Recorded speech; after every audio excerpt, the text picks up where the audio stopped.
여기 플로어에 계신 분들이 궁금한 지점들이 있을 겁니다. 그래서 3분 이내로 그러니까 자기 궁금한 지점 질문만 해주셔도 좋고 그러지 않고 자기의 견해를 얘기해 주신다 하더라도 좀 짧게 해서 3분 이내로 말씀을 해주시면 좋겠다라는 말씀이 드립니다. 네. 성함하고 말씀해 주시죠. 예, 열린민주당 김상균입니다.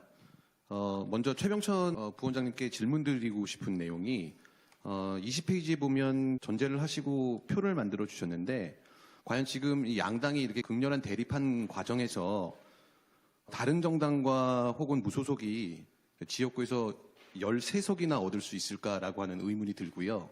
그다음에 정당 득표를 계산하실 때 그럼 과연 민주당 유권자들께서는 민주당이 위성정당을 만들지 않았을 때 정당 득표 0석이 나올 걸 분명히 알면서 민주당의 정당 득표 35%를 투표를 할 건가라고 하는 이 전제에 대한 의문을 좀 드리고 싶습니다. 그리고 지금 당연히 이게 민주당에서 주최하시는 행사니까 민주당 입장에서 얘기하는 게 분명히 맞긴 합니다만 지금 연동형 비례대표제는 거대 정당들이 손해를 보는 정치 시스템이 아니고요. 사실은 그동안에 잘못된 이익을 얻었던 걸 정상화시켰던 정치 선거제도다라고 생각을 합니다. 지금 유권자들이 민주당을 좀 싫어하신다라고 하는 부분에서 국민의힘이 나쁜 건 알지만 우리는 나쁜 것보다 위선적인 걸 더 싫어한다라고 말씀하시는 분들이 많이 있습니다. 연동형 비례대표제가 지금 병립형으로 회귀된다라고 하는 논란이 있는데 그럼 근본적인 질문을 유권자들은 던질 겁니다. 그럼 4년 전에 왜 연동형 비례대표제를 만들었냐? 그때 국회가 동물국회다라고 하는 비판을 받으면서 민주당이 옳은 거다라고 하면서 뭐 계산도 복잡한 걸 만들고 나서 이제 4년이 지난 다음에 원내대표가 방송에 나가셔갖고 연동형 비례대표제는 실패한 제도다라고까지 말씀하시면서 병립형으로 회귀해야 된다라고 하는데 유권자들은 받아들이기 조금 어려울 것 같습니다. 또한 지금 민주당 쪽에서 좀 주목하셔야 되는 게 윤석열 대통령에 대한 반대 여론이 70%에 가까운데 민주당의 지지율은 40%를 못 넘고 있습니다. 그럼 나머지 30%에 가까운 유권자가 투표장에 나올 거다라고 하는 확신은 어떻게 갖고 계실 것이며 또 지금 저도 김준일 대표님께서 말씀하신 것처럼 현재 구도에서는 지역구에서 굉장히 유리하다라고 보고 있는데요. 그럼에도 불구하고 선거를 치르는 데 있어서 가능하면 앞으로 발생할 수 있는 변수를 줄이는 게 중요하다고 생각합니다. 앞으로 발생할 수 있는 변수가 아까 보좌관님께서 말씀하신 캐비넷 변수도 있습니다만 병립형으로 회귀시켰을 때 유권자들이 위선적인 민주당이다라고 하는 프레임을 더 강하게 받지 않을까라는 생각이 들고요. 그리고 지금 선거가 한 말씀만 더 드리겠습니다. 선거가 가장 재미있는 게 양당 똑같이 기득권을 내려놓는 게 선거에서 이기는 것처럼 얘기하고 있습니다. 그럼 민주당은 전략적으로 우리가 비례의석을 더 많이 가져갈 수 있지만 지금까지 우리가 약속했었던 공약들이고 그리고 더 다당제의 민주주의가 발전하기 위해서 우리가 갖고 있는 전체 민주당의 기득권을 내려놓겠다라고 선언하는 게 선거에 더 유리하지 않을까라는 생각을 해봤습니다. 네, 대표님 최병천 소장에게만 질문하신 거죠? 네. 열린민주당에서 오신 분께서 이제 좀 여러 가지 다른 분들이 많이 얘기했던 얘기를 했는데요. 절반은 질문이군요. 절반은 의견을 말씀하신 걸로 이해가 되는데 제 시뮬레이션에서 많은 분들이 비판하는 것 중에 하나가 20페이지에 있는 시뮬레이션인데요.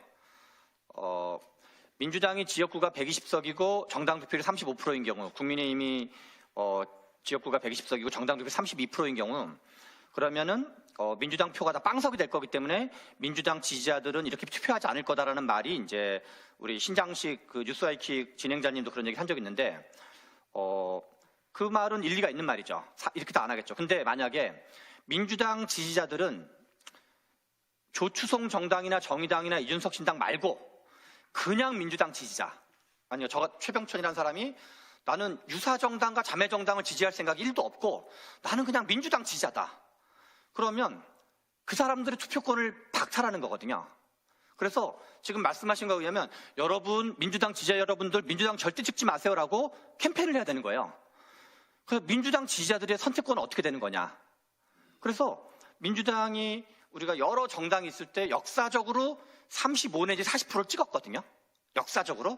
그런데 그거는 무슨 뭐 강제해가지고 그런 게 아니라 거기에는 물론 그리고 아무래도 비례대표는 1인 2표기 때문에 그 사람들이 약간 다른 선택을 많이 한 거거든요. 지금 지역구에서는 민주당을 찍더라도 비례대표에서는 진보 정당을 찍거나 아니면 약간 중도 정당을 찍거나 그래서 이미 비례대표 선택권이 존재하는데 그래서 그거를 뭐 진보 정당을 엄청나게 지지하는데 민주당을 찍었다고 가정하는 거는 지역구에서는 그럴 수 있어요, 제 생각엔. 근데 비례대표에서는 그럴 가능성이 거의 없기 때문에 민주당 시장이 있는 거거든요. 민주당 시장. 그게 제가 보기에 그래서 민주당이 35%는 안 나오고요, 실제로는. 근데 그럼 민주당 지지자는 어떻게 할 거라냐 말해서 민주당 지지자는 민주당 찍지 마라고 말하는 거랑 같은 얘기다. 그거는 민주당 어떤 1인 2표 제도의 어떤 취지, 1인 2표대로는 한 표는 뭐 정당, 한 표는 지역구 찍으라고 하는 거에 모순되는 거기 때문에 좀 제 생각에는 과도한 거고, 그리고 그동안 잘못된 이익을 정상화한다는 얘기는 그러면 그거는 지역구에서는 민주당이 더 가져간 측면이 있을 수 있어요. 왜냐하면 어차피 지역구에서는 이게 이제 누가 되느냐가 중요하기 때문에 지역구야말로 약간 그 어떤 두 가지 중에 하나를 고르는 거거든요.